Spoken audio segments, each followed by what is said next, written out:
For more than a month, the government's extra budget bill was left untouched at the National Assembly. Finally, last-minute fine-tuning is underway to get it ready for a full-floor vote on Tuesday.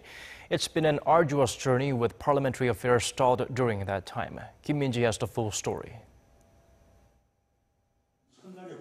Tax evasion, false address registration, real estate speculation, draft dodging, plagiarism.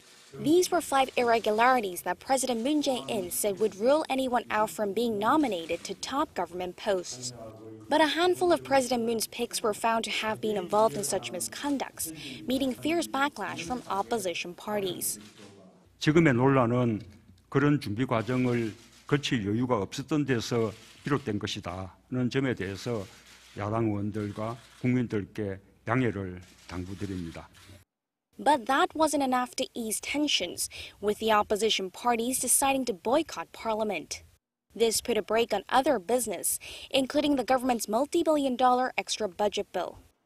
The main opposition Liberty Korea party refused to even review the bill, claiming there are no legal grounds for an extra budget aimed at creating jobs, especially in the public sector.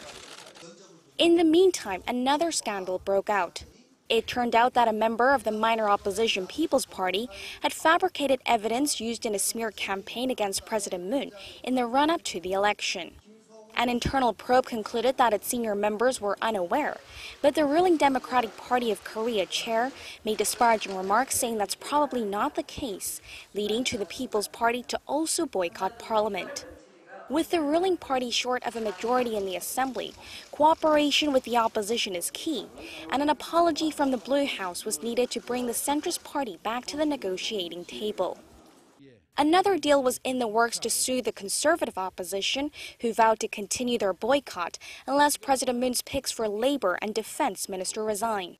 One demand was taken into account as the Labor Minister pick withdrew his nomination. With that, the opposition agreed to resume activities.